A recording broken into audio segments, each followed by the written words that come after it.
Sebelumnya Wu Zhou berhasil mengusir para penantang yang datang, setelahnya Wu Zhou langsung pergi dari sana sehingga Cheng Changhe serta yang lainnya begitu khawatir. Mereka pun berniat akan membantunya yaitu akan mengambil tanggung jawab yang sama. Hingga beberapa waktu pun berlalu keesokan harinya di tengah kota terlihat seseorang yang ada di sana teralihkan oleh sesuatu, yang mana sesuatu tersebut ternyata adalah kehadiran rombongan Wu Zhou serta yang lainnya yang terlihat begitu mencolok dibarengi mereka mengeluarkan aura intimidasi. Kemudian dengan sebuah bekas luka di wajahnya Chen Changhe berteriak seperti preman meminta semua orang memberi jalan, bahkan yang lainnya juga melakukan hal yang sama layaknya anak buah seorang bos besar. Melihat tingkah mereka Wu Zhou hanya bisa terdiam memasang wajah burik bertanya-tanya di benaknya apa yang mereka lakukan, apakah mereka mengajaknya berjalan hanya untuk melakukan hal tersebut. Yang lalu Rui Sui dan Chen Changhe memegang pundak Wu Zhou sembari mengatakan kalau mereka telah membahasnya, dan merasa bahwa mereka tidak dapat membiarkannya mengambil tanggung jawab sendiri untuk Sekte Dao. Karena itu biarkanlah mereka juga menjadi orang jahat sepertinya sehingga dia tidak akan menanggung kritikan orang lain sendiri. Menanggapinya lantas Wu Zhou bertanya, jadi kenapa mereka menjadi jahat? Ia pikir lebih baik membiarkannya menjadi penjahatnya untuk Sekte Dao sendiri. Bersamaan Wu Zhou berpikir di benaknya mengatakan kalau dia harus mengubah tingkah mereka, jika tidak maka sandiwara sebelumnya jadi sia-sia. Kemudian dengan wajah berbinar Chen Changhe membalas perkataannya mengatakan setelah membaca beberapa novel dirinya merasa memiliki bakat untuk menjadi penjahat. Kalau saudara Su tidak percaya ia akan menunjukkan bakatnya tersebut bersamaan Chen Changhe menunjuk sebuah penjual buah bermaksud akan memalaknya. Tidak banyak babi bu Chen Changhe langsung menghampiri penjual buah tersebut yang terlihat sedang rebahan. Setelahnya Chen Changhe mengeluarkan intimidasi dengan sebuah golok di tangannya bertanya berapa harga semangkanya dan apakah itu sudah matang. Penjual buah pun membalas perkataannya mengatakan kalau semangkanya sudah matang bahkan semangkanya adalah semangka terbaik, yang dimana semangkanya baru saja dipetik dari tanah dan pasti itu sangat segar. Menanggapi hal itu Chen Changhe kembali seperti penjahat berkata akan melihat apakah semangkanya matang atau tidak. Di saat yang sama langsung menebaskan pedangnya membelah semangka tersebut. Hingga akhirnya terbukti semangka tersebut sudah matang karenanya Chen Changhe pun langsung mengancam mengatakan akan membeli semangkanya. Lantas sang penjual buah yang ketakutan pun tidak punya pilihan berkata akan menjualnya. Sehingga beberapa saat pun berlalu terlihatlah Chen Changhe yang sudah mendapatkan beberapa buah dia begitu membanggakan dirinya yang sudah melakukan kejahatan seperti yang ada di novel. Tentunya mendapati Chen Changhe sudah berhasil menjadi penjahat Rui Sui dan Wu Wudi begitu mengaguminya berkata seperti yang diharapkan dari seniornya. Namun berbeda dengan Wu Zhou dia hanya memasang wajah datar, kemudian langsung menghentikan Wu Wudi dan Rui Sui yang mana berniat akan melakukan hal yang sama seperti Chen Changhe, lantas Wu Zhou mengatakan kalau mereka tidak perlu melakukannya, karena ia sudah tahu mereka sangat berbakat jadi tidak perlu tampil lagi. Setelah itu Wu Zhou mengalihkan pembicaraan yang mana langsung mengajak semuanya ke tempat minum, hingga tidak berselang lama mereka semua sudah sampai di kedai kopi dengan Rui Sui terlihat tersipu malu karena dia duduk bersebelahan dengan Wu Zhou. Yang lalu Wu Zhou teralihkan oleh sebuah pembicaraan seseorang yang mengatakan bahwa iblis darah telah masuk ke kota Jicheng, dan juga dikatakan sudah banyak orang yang dimakan oleh iblis tersebut yang diantaranya para murid biasa dari pasukan utama. Setelah itu semuanya dikejutkan oleh kedatangan Sherwin yang memberitahumu kalau senior Geng Yong terluka parah. Tentunya mendengar hal tersebut Wu Zhou serta yang lainnya terkejut langsung pergi bersamaan ke tempat pelatihan, yang mana terlihat Geng Yong sudah tidak berdaya sehingga Wu Zhou yang melihatnya sangat marah langsung bertanya siapakah orang yang melakukannya. Sherwin pun menjelaskan bahwa orang yang melakukannya adalah murid inti dari seseorang yang sebelumnya menantang Sekte Dao.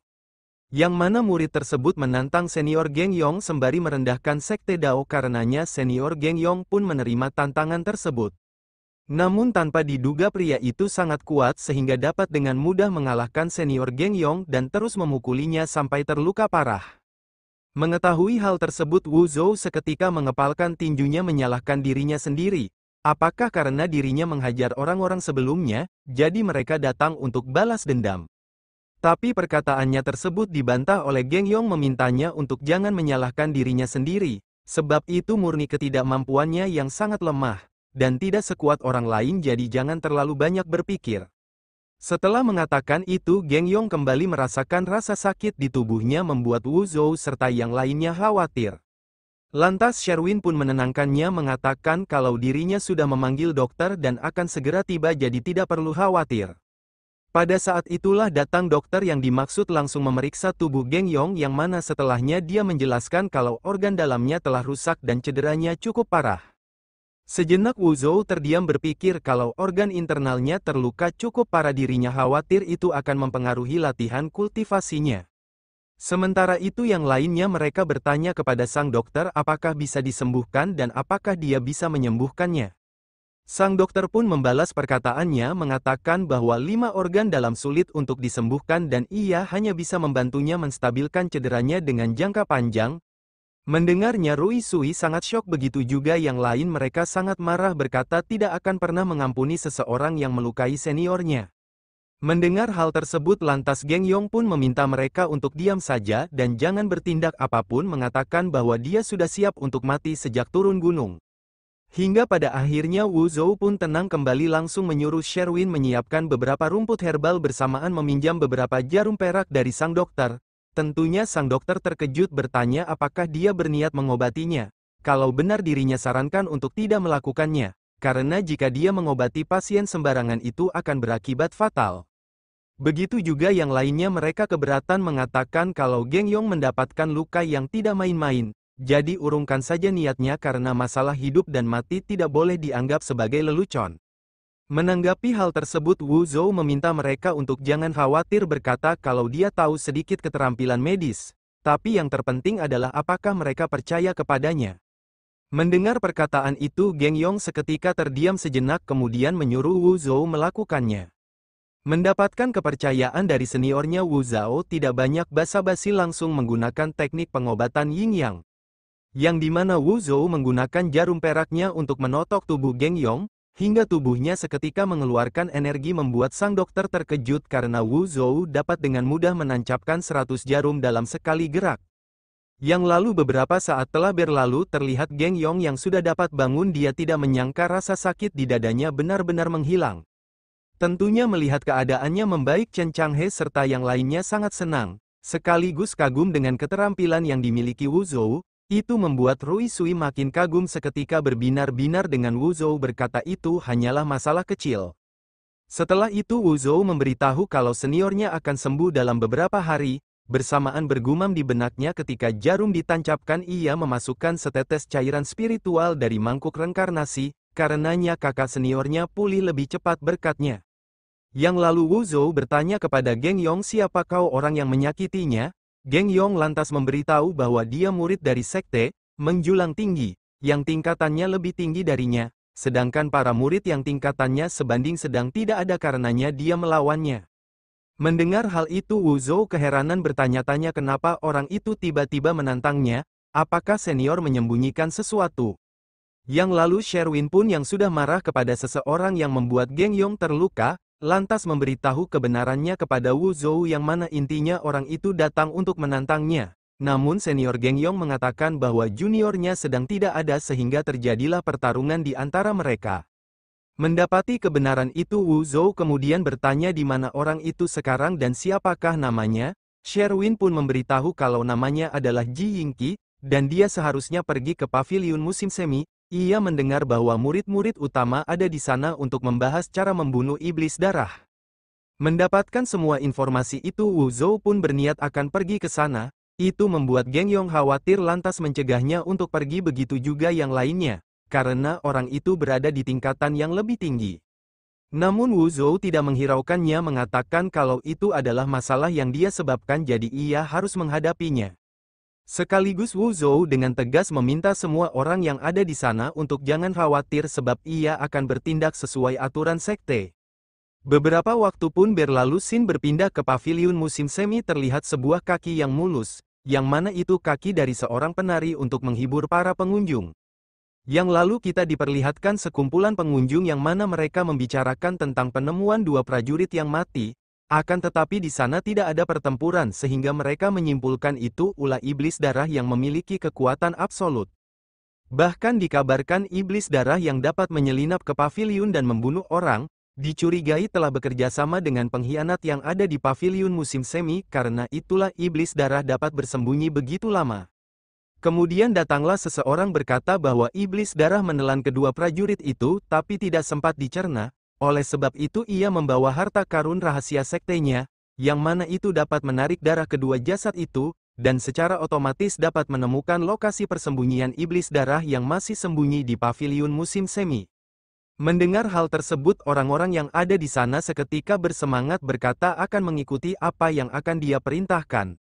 Sementara di sisi lain terlihat Wu Zhou ternyata sudah ada di sana dengan dia yang menguping pembicaraan mereka, sehingga akhirnya tahu orang yang bernama Ji Yingqi, yang dimana dialah orang yang sudah melukai Geng Yong. Akan tetapi Wu Zhou yang berniat akan membalas dendam mengurungkan niatnya terlebih dahulu karena di dekatnya banyak murid lain. Karenanya Wu Zhou pun berpikir akan memikirkan cara yang cocok sesuai aturan sektenya. Yang lalu tiba-tiba muncullah seseorang dan dia adalah Yun Feng, dengan dia yang langsung masuk dalam pembicaraan sekumpulan orang yang ada di sana, sehingga mereka pun kesal bertanya siapakah dia kenapa tiba-tiba masuk dalam pembicaraannya. Sedangkan di sisi Wu Zhou dia terkejut berpikir di benaknya tidak menyangka dia datang juga, tapi berkatnya dirinya akhirnya terpikir sebuah rencana. Dengan pikiran seperti itu Wu Zhou langsung memanggil Yun Feng, lantas Yun Feng yang terkejut langsung menoleh bersamaan dia langsung berbisik, bertanya kenapa dia berani datang ke Ji Cheng, padahal dia sebelumnya telah menyinggung kutu buku dari Akademi Jixia, apakah dia tidak takut seseorang akan membunuhnya? Dengan santai Wu Zhou membalas mengatakan bahwa dia datang bersama Mao Dao jadi tidak mungkin kutu buku dari Jixia berani melakukan apapun kepadanya. Setelah itu Wu Zhou merangkulnya berkata kalau dia punya sesuatu yang ingin dilakukan apakah ingin ikut bagian. Namun Yun Peng tidak menerima ajakannya begitu saja beralasan, terlalu banyak murid elit dari pasukan besar, jadi kalau dia membuat keributan pada saat itulah orang teratas dari paviliun musim semi pasti akan bertindak. Mendapatkan penolakan tersebut Wu Zhou pun berkata kalau ia akan bertindak sendiri meskipun dia tidak bersedia ikut bagian. Tapi itu sangat disayangkan pada saat dirinya terkenal, akan dipastikan orang tercantik dari paviliun musim semi pasti akan datang menemuinya dan berbicara dengannya. Mendengar itu Yun Feng yang tidak ingin melewatkan hal tersebut langsung menghentikannya bersamaan Wu Zhou bertanya apakah dia berubah pikiran. Yun Feng pun membenarkannya tapi dia harus berjanji membiarkan dirinya bertemu orang dari paviliun musim semi, dan dia juga harus menulis beberapa puisi cinta untuknya. Jika tidak dirinya akan memberitahu istrinya tentang kunjungannya ke paviliun musim semi. Lantas Wu Zhou menenangkannya untuk jangan khawatir cukup lihat saja dirinya bertindak. Setelah mengatakan itu Wu Zhou langsung menghampiri Ji Ying, sembari mengeluarkan aura intimidasi membuat Ji Ying kebingungan bertanya-tanya di benaknya ada apa dengannya. Yang lalu pria yang bernama Liu di sebelahnya pun bertanya murid dari sekte mana dia berasal. Apakah dia datang untuk membahas cara mengalahkan iblis darah bersama? Wu Zhou pun membalas perkataannya mengatakan kalau dia dari sekte Dao. Seketika itu orang yang ada di sana tertawa terbahak-bahak, sekaligus meremehkan Wu Zhou yang beraninya datang apakah dia berniat dimakan oleh iblis darah. Sedangkan di sisi Liu mengetahui kenyataan kalau Wu Zhou dari sekte Dao, pada saat itulah dia mengubah sikapnya berkata, karena Dao Zong bersedia berkontribusi pada pembasmian iblis, semua yang ada di sini secara alami menyambutnya. Akan tetapi Wu Zhou berkata lain yang mana dia tidak berniat membantu menyingkirkan iblis darah. Namun tujuannya adalah membunuh Ji Ying. Tentunya mendengar itu Ji Ying, langsung mengeluarkan auranya berkata itu berarti dia adalah Wu Zhou. Sementara Liu yang mendengar perkataan Wu Zhou dia berteriak mengatakan beraninya berbicara omong kosong. Yang lalu Wu Zhou berkata sebelumnya dia pergi ke tempat peristirahatan sekte Dao dan mengancam akan menantangnya. Karenanya sekarang dirinya datang menemuinya untuk menantang dengan mempertaruhkan hidup dan mati. Mendapatkan tantangan tersebut Ji Ying tidak merasa ngeri malah berkata apakah dia benar-benar ingin musnah. Wu Zhou pun membenarkannya sekaligus memprovokasinya mengatakan apakah dia tidak ingin membalas dendam untuk orang yang dirinya pukuli, sekarang dirinya ada di sini apakah dia tidak berani. Tentunya mendengar provokasi itu Ji Ying tidak tinggal diam langsung mengeluarkan auranya berkata akan membunuhnya. Setelah itu Ji Ying dengan arogan mengatakan akan memberinya kemudahan, yang dimana tingkatannya akan diturunkan ke tingkat yang sama, jadi segeralah maju jangan sampai kesempatan yang dirinya berikan hilang. Tentunya mendapatkan tawaran tersebut Wu Zhou tidak menolaknya langsung melancarkan tekniknya. Itu membuat Ji Ying terkejut terdiam untuk sesaat setelahnya terjadilah ledakan cukup besar di sana.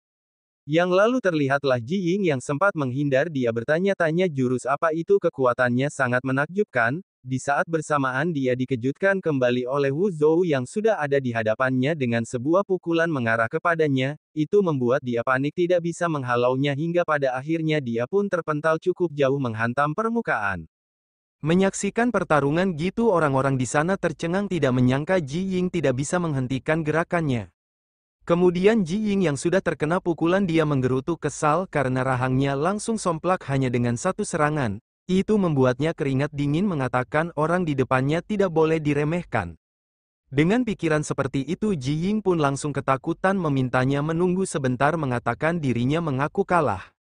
Akan tetapi Wu Zhou tidak menghiraukannya, langsung mendaratkan kembali sebuah pukulan sampai-sampai Ji Ying terpental cukup jauh setelahnya langsung terkapar. Yang lalu Wu Zhou dengan aura intimidasi menegaskan bahwa inilah yang terjadi jika berani memprovokasi sekte Dao-nya. Tentunya dengan intimidasi tersebut orang-orang yang ada di sana terdiam untuk sesaat, setelahnya serentak mereka tercengang bersamaan, tidak menyangka Ji Ying dibungkus sampai terkapar hanya dengan 2 pukulan. Begitu juga Liu kini dia terdiam meragukan kekuatan Ji Ying apakah dia kuat atau memang pura-pura kuat. Sementara di sisi Yun Feng dia bergumam bukankah saudara Su mengatakan akan menciptakan peluang untuknya. Tapi yang terjadi sekarang saudara Su malah membuat keributan yang besar akibat membunuh seseorang. Di waktu bersamaan para gadis pun yang ketakutan seketika pada kabur dari sana membuat Yun Feng kesal menganggap Wu Zhou telah menipunya. Yang lalu salah satu wanita dari paviliun musim semi berkata kepada Wu Zhou kalau pavilionnya tempat bersenang-senang, jadi tidak pantas baginya untuk membunuh di tempatnya. Menanggapi itu Wu Zhou tidak banyak basa-basi langsung memberinya beberapa cuan, sembari bertanya bagaimana sekarang. Tentunya mendapatkan cuan cukup banyak dalam sekejap mata sang wanita langsung tersenyum kemudian pergi dari sana. Setelahnya Wu Zhou teralihkan oleh Liu, yang terlihat dia sangat marah meminta pertanggungjawabannya karena telah membunuh di kota Jicheng. Namun Wu Zhou tidak merasa ngeri malahan dengan santainya berkata kalau dirinya tidak melanggar aturan. Sebab sebelumnya dari kedua pihak telah setuju untuk bertarung hidup dan mati.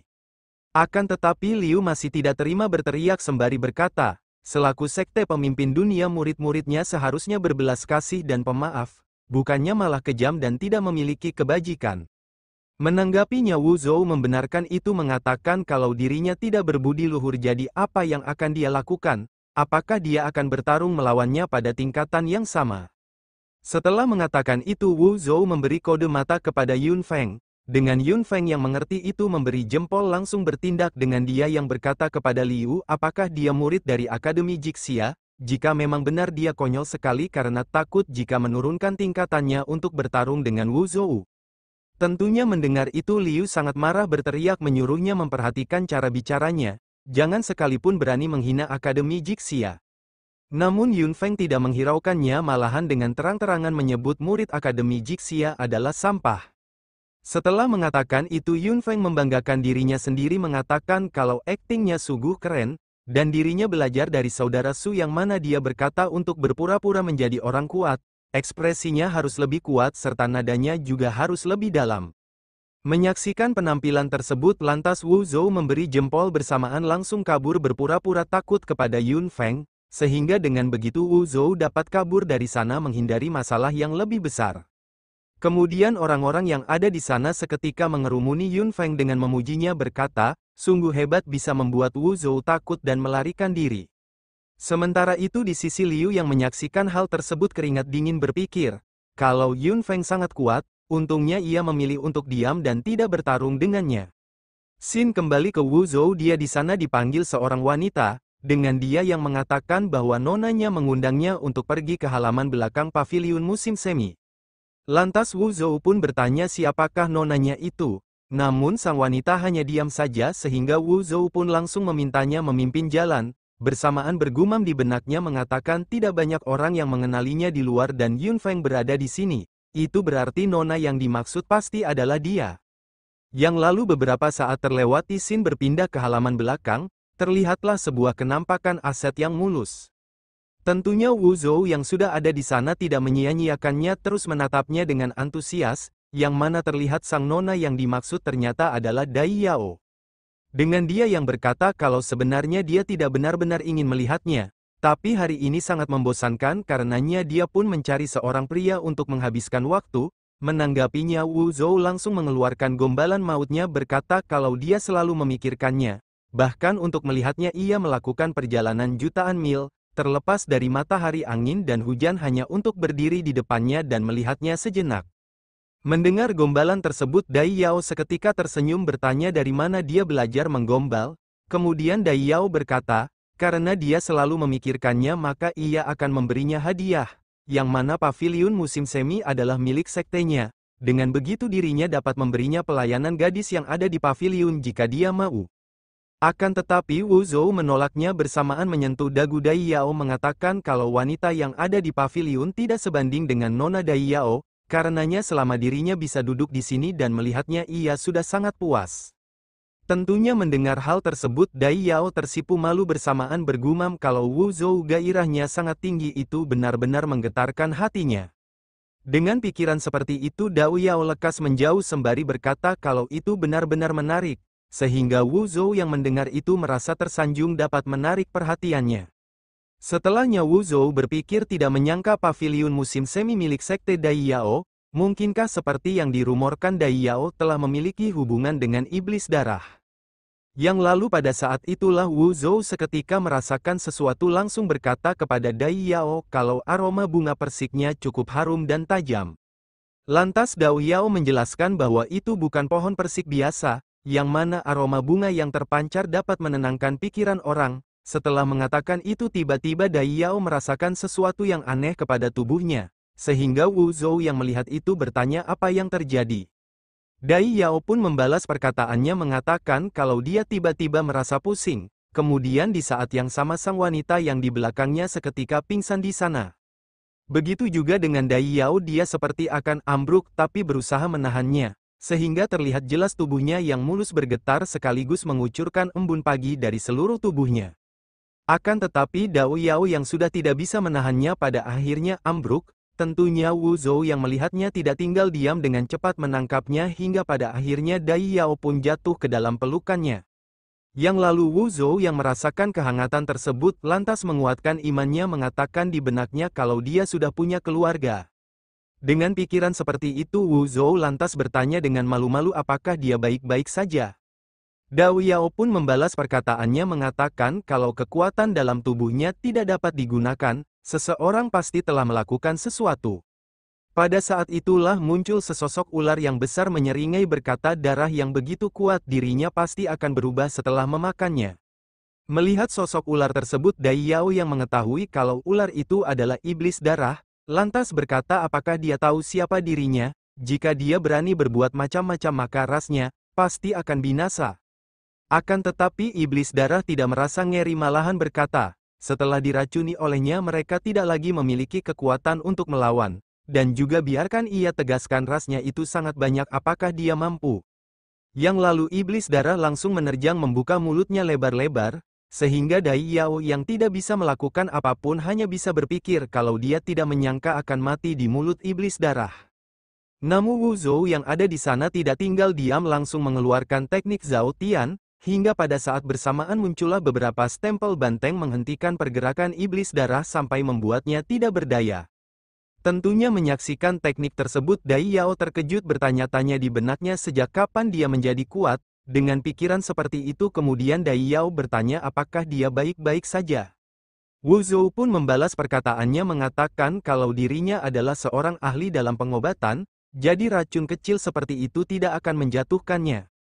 Mendengar hal tersebut iblis darah yang masih tersadar sangat marah berteriak kalau itu tidak mungkin karena racunnya adalah racun ular dewasa, bahkan dengan beberapa keterampilan medis tidak mungkin untuk menyembuhkannya. Sejenak Wu Zhou terdiam kemudian berkata, sejak melangkah masuk ke halaman paviliun dirinya telah melihat sesuatu yang tidak normal, yang mana terdapat aroma bunga persik bercampur dengan aroma lain, karenanya selama dirinya memiliki persiapan tidak ada racun yang bisa ia sembuhkan. Mendengar hal tersebut, iblis darah hanya bisa terdiam kesal, setelahnya langsung pergi sembari mengancam mengatakan untuk menunggu pembalasannya. Tentunya Wu Zhou tidak membiarkannya pergi begitu saja, berkata apakah dirinya menyuruhnya pergi, bersamaan mengeluarkan aura intimidasinya membuat iblis darah keringat dingin dibuatnya. Yang lalu 1 jam pun telah terlewati, terlihat iblis darah yang sudah babak belur tidak sadarkan diri akibat Wu Zhou telah memeras racunnya, yang mana racun itu berguna untuk melumpuhkan wanita. Mengetahui hal tersebut, Dai Yao yang masih tidak berdaya lantas bertanya apakah dia mencoba untuk mendapatkan wanita lain. Tentunya mendapati Dai Yao masih tidak berdaya, Wu Zhou langsung menerjang beralasan akan memijatnya agar efek racunnya menghilang. Akan tetapi pada saat Wu Zhou hampir menangkapnya, Dai Yao segera bangkit meninggalkannya, berkata kalau efek racunnya tidak bertahan lama jadi tidak ada masalah. Sontak Wu Zhou menjadi kesal merasa telah dipermainkan sekaligus dirampoknya, yang mana terlihat Dai Yao kini sudah mendapatkan 2 botol racun pelumpuh yang Wu Zhou dapatkan dari iblis darah. Tentunya Wu Zhou tidak membiarkannya begitu saja, langsung menerjang kembali untuk mendapatkan botol racunnya. Tapi nampak Wu Zhou seperti dipermainkan, bahkan wajahnya diinjak oleh kaki mulusnya. Yang lalu setelah cukup lama melakukan pengejaran, Dai Yao menyuruhnya berhenti saja karena pertarungan tadi sudah menghabiskan banyak energi. Dan untuk botol racun yang dia dapat, biarkan saja ini menjadi miliknya. Sebagai gantinya ia akan membawanya untuk melakukan sesuatu yang akan menghasilkan banyak uang. Sejenak Wu Zhou terdiam berpikir kalau memang benar akan menghasilkan banyak uang, sepertinya tawarannya tidak buruk. Kemudian Dai Yao pun menjelaskan kalau ada seseorang yang menderita penyakit, bisakah dia menyembuhkannya? Dengan begitu dia akan mendapatkan banyak uang, jadi bagaimana, apakah dia mau dan harganya sama dengan sebelumnya? Akan tetapi Wu Zhou menolak harga sebelumnya, mengatakan bahwa dia tidaklah miskin untuk sekarang, jadi bagaimana ia mempermalukan martabat medisnya hanya dengan 300 yuan. Tentunya Dai Yao terkejut dengan hal itu, bertanya berapa yang dia inginkan, bersamaan berpikir, apakah Wu Zhou menyadari nilai keterampilan medisnya? Jika itu masalahnya, sepertinya tidak akan mudah untuk menipunya lagi. Namun kekhawatiran Dao Yao sia-sia, karena di sana Wu Zhou hanya meminta menaikkan harganya menjadi 1000 yuan, sehingga Dai Yao pun hanya bisa memasang wajah datar, berkata di benaknya kalau 1000 yuan itu masih terbilang kecil. Meskipun dia menjadi lebih kuat, tetapi sekarang dia malah menjadi lebih bodoh. Oke, sampai di sini dulu pembahasannya, semoga kalian suka. Terima kasih sudah nonton sampai habis, sampai ketemu lagi di video selanjutnya.